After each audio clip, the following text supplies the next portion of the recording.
Calculus of polar points, day 1. You need to know these things. You learned them in previous classes. Moving along. Find the rectangular equations of the tangents at the tips of the petals for r equals 2 sine of 3 theta. So I have this graph over here that has 2 sine 3 theta. Notice that that only goes from 0 to pi, and then it starts repeating itself. Okay, so if I take the derivative of r equals 2 sine 3 theta, I get 6 cosine of 3 theta. And notice um, dr d theta equals 0 when the line is tangent to any circle. Okay, so in this particular case, it's tangent to the circle r equals 2, but any circle r equals a, if we have a line that's tangent to the circle, then dr d theta is going to be 0 because the radius is not changing at that particular point. And that's what we're finding. We're finding dr d theta is 0. So at that particular value of theta, r's change is 0. So then we continue to solve and we get 3 theta equals pi over 2 and 3 theta equals 3 pi over 2 because that's where cosine of 3 theta equals 0. So then we have these values. I'm trying to hide these things because if I write it while I'm talking, this video will take like an hour. So I'm trying to get everything settled and still hide things from you. So these 6 values of theta end up working out from 0 to 2 pi. Now remember that this function is graphed entirely from 0 to pi. So I really only have to use pi over 6, pi over 2, and 5 pi over 6. I don't have to use the other 3 values. However, when you look at the graph, pi over 6, 5 pi over 6, and 3 pi over 2 are actually the values that you see. Pi over 2, 7 pi over 6, and 11 pi over 6 aren't. Now, if you're looking at 3 pi over 2, notice that it does hit it at pi over 2, but it's going in the negative direction. It would be r equals -2. So that's why we see it as 3 pi over 2. So that's why we're going to use these 3 values and not these 3 values at the bottom. So these 3 values at the bottom we're going to treat as repeats, and we're not going to use them. Okay, so all of these will occur at r equals 2.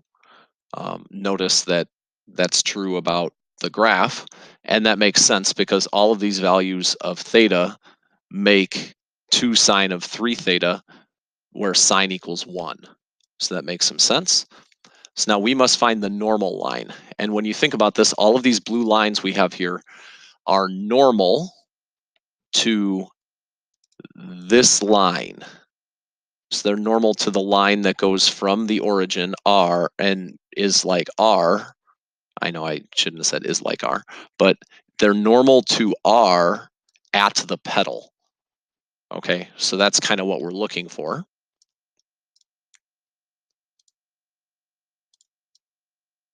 So what I did was I drew one of these little petals, and then I figured out that since this one is at pi over 6, the slope of r there is up 1 and over root 3 from the origin here. So that means the slope is 1 over root 3. So the normal line is going to have an opposite reciprocal slope. So that's negative root 3. And notice that the point rectangularly is x is root 3 and y is 1. So I can write that as a rectangular equation. I can repeat that process for the other 2 petals, and I get these 3 answers. So just showing you on Desmos that that's actually what happens, and we kind of get a cool picture with a triangle and the petals. Problem 2. Find the vertical and horizontal tangents to r equals 1 minus cosine theta. So the slope of the tangent line to a polar curve is given by this formula. And I'm going to prove it really quickly using parametrics. So we'll take x equals r cosine theta and y equals r sine theta, and then we'll replace r with f of theta because that's what it tells us to do. So I use the product rule and I do dy d theta over dx d theta, and I end up with that. So basically what we have is this derived using parametrics. It wasn't that complicated. All right, so now the problem that they ask us to do is r equals 1 minus cosine theta. So we'll treat that as f of theta equals 1 minus cosine theta. I graphed it over on the right. So horizontal tangent lines. Horizontal tangent lines occur when dy d theta equals 0. Let's think about why that is. If we are plotting a, uh, a graph in polar, something will be horizontal if as theta is sweeping around, my change in y is 0. So that's going to be probably around here and around here. Okay, so those are likely our situations where we're going to have horizontal tangent lines. Our job now is to figure out the theta values where that works. So we basically just do a bunch of algebra. Replace f prime with sine and f with 1 minus cosine, because that's what happens when I take the derivative and plug in the actual function there.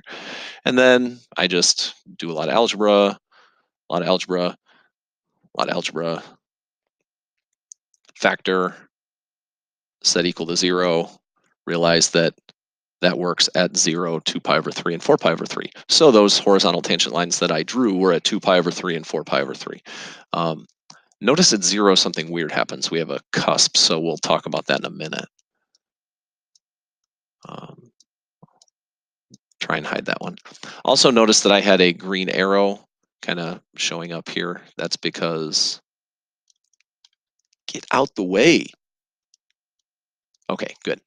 So notice I could have, instead of changing sine squared into 1 minus cosine squared, which is a trig identity, and I didn't really explain it very well, so that's my fault, from sine squared to 1 minus cosine squared. That's something I did. The other thing you could have done was used a different trig identity. You could have taken negative cosine squared plus sine squared, factored on a negative sign, and realized that cosine squared minus sine squared is actually cosine of 2 theta, and you would have got the same answers because cosine theta equals cosine 2 theta at exactly 3 angles between 0 and 2 pi. It's at 0, 2 pi over 3, and 4 pi over 3. Okay, now let's deal with vertical tangents. So it's the same process that we have going on. F prime cosine minus f sine, that's what dx d theta is. There is a lot of algebra that is to be done. So I just replace f prime and f with what they were.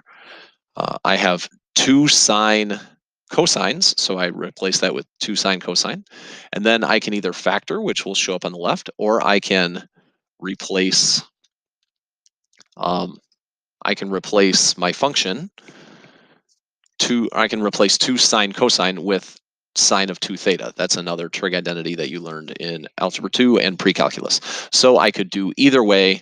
I could factor and get these 4 answers, or I could replace this with sine of 2 theta and realize that sine of 2 theta equals sine theta at those 4 same values. Okay, so if I were looking at this graph and I were graphing vertical tangent lines, it appears that I have 2 of them again, and then 0 is kind of a weird case. So notice I have 2, but this one intersects the graph twice, so that would make sense why we have pi over 3 and 5 pi over 3 as answers. Now, the last question is, what about theta equals 0? And theta equals 0 makes some sense that horizontal and tangent, or horizontal and vertical, both give us 0, because it looks like we end up with a cusp. And when we have a cusp, something weird happens, which if we're looking at dy dx, which is dy d theta over dx d theta, we got 0 over 0. That's kind of caused some chaos. So that means that it may not necessarily be a vertical tangent line, and in this case, it ended up being a cusp. So if we look at the graph, I'm actually going to plot all of our tangent lines there. And what I'm showing you here is with this purple one, I get x equals 1/4. I could have written it as x equals 1/4, but I wanted to show you that if I plot x equals 1 minus cosine of 5 pi over 3, or I could have done pi over 3 and cosine of pi over 3, I end up getting x equals 1/4. And notice what's happening here is x parametrically is r times cosine of theta. So if I actually want to find the rectangular uh, vertical tangent line, I would make x equals r times cosine of theta. R, remember, was 1 minus cosine theta, and I ended up getting it. Y, instead of writing 3 root 3 over 4, which is exactly where this is, I could have written it as R, which is 1 minus cosine of theta, and remember, one of my thetas was 2 pi over 3, times sine of theta, 2 pi over 3. And so I end up getting the exact same thing, which is 3 root 3 over 4. I could do the same thing with 4 pi over 3, and I'll end up with the tangent line that is on the bottom. So that's how writing them in rectangular works. Problems 3 and 4. Area in polar coordinates. It is kind of important to understand that area in polar coordinates is discovered the exact same way that we got area in rectangular coordinates. We basically treat it like it's infinitely small rectangles, and then we add them up, and the limit of that sum is what we call the integral.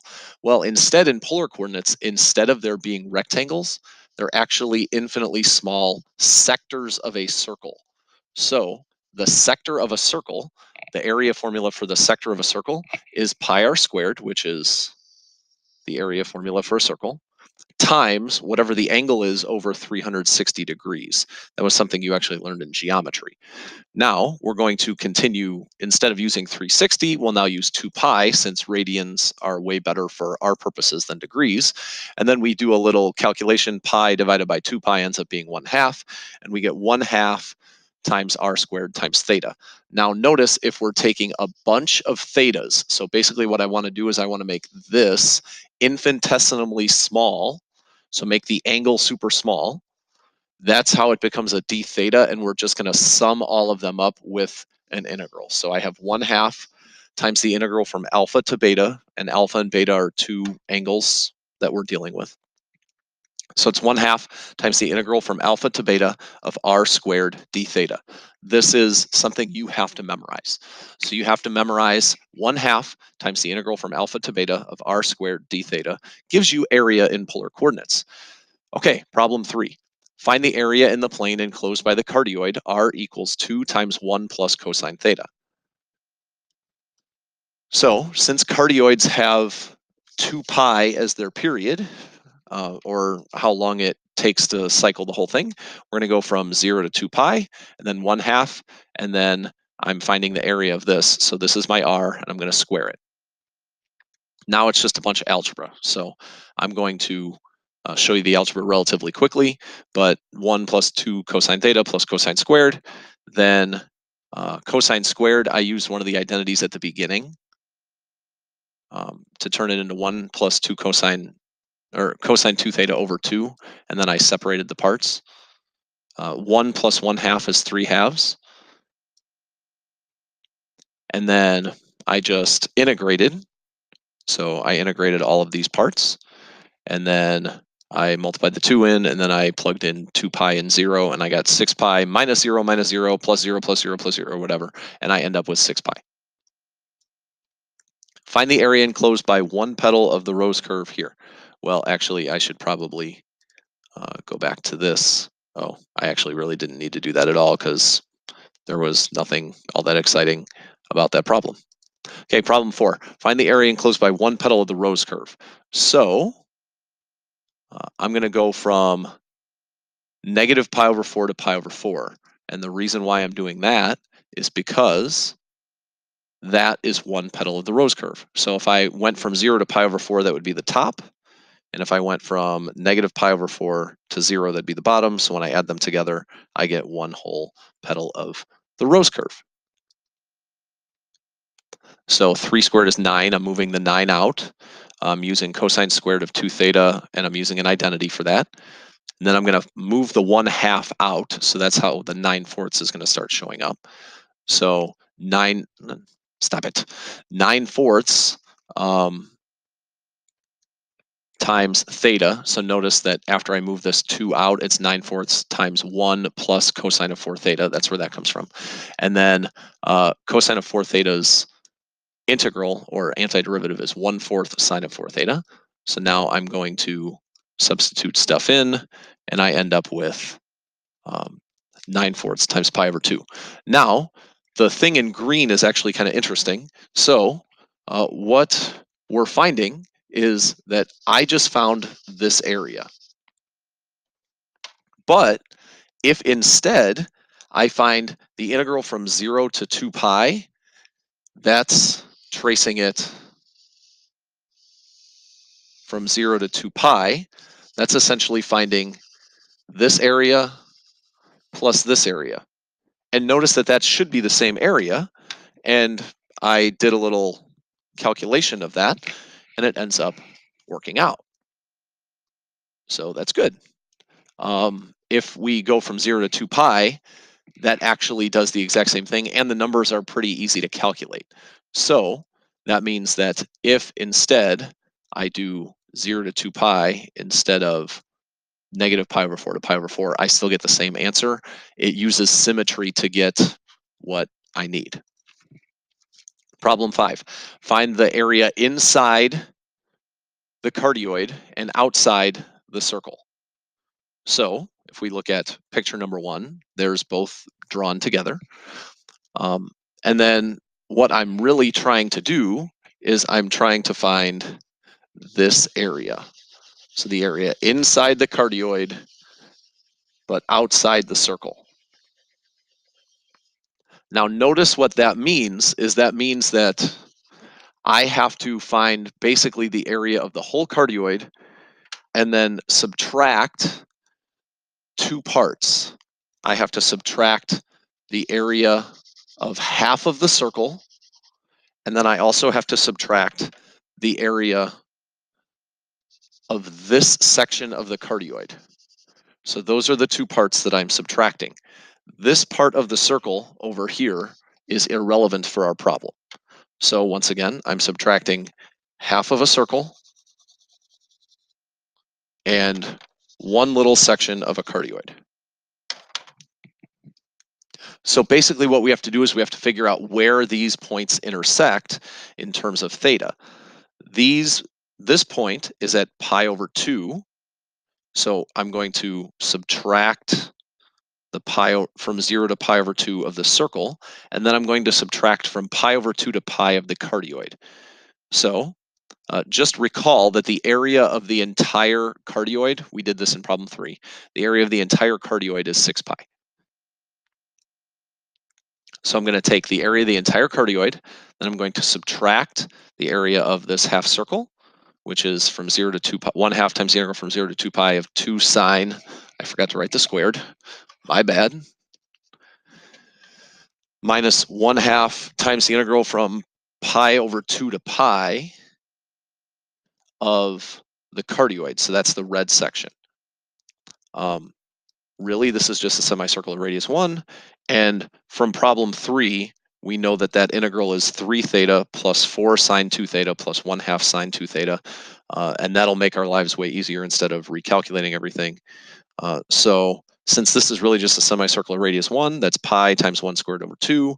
And this, I'm going to substitute in pi and pi over 2 instead of doing, instead of recalculating the integral. Since I already did that, we're going to do a little simplification there. And I end up with 4 pi plus 4 is the area that is just green, not the area that's blue or red. So that's taking the whole thing, subtracting the blue, subtracting the red, and we end up with the green.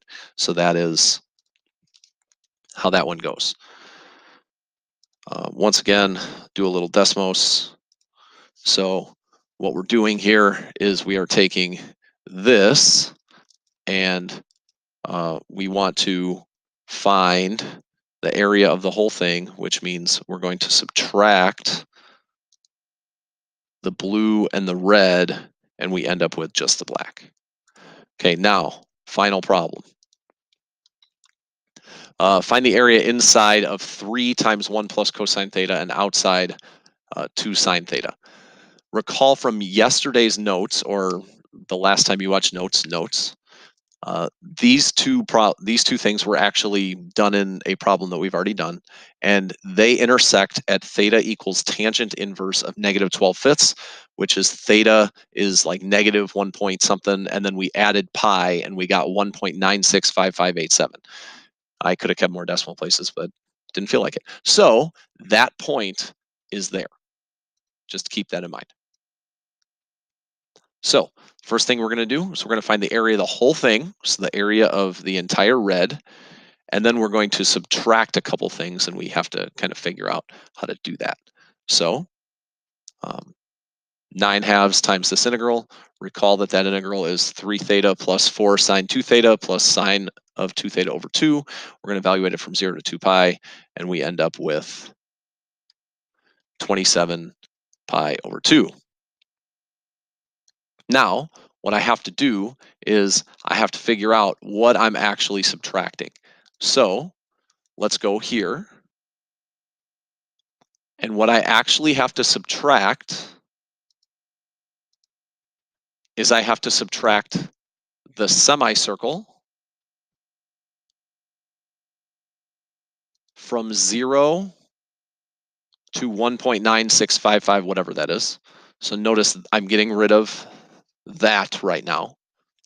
And then the other thing I have to get rid of is the cardioid from wherever that intersection is to pi. So that is the cardioid from that intersection to pi, 1.9655, whatever it is. So that is the part that I have to subtract. So 27 pi over 2 is the whole red. Now I have to subtract these two parts in order to get what I want.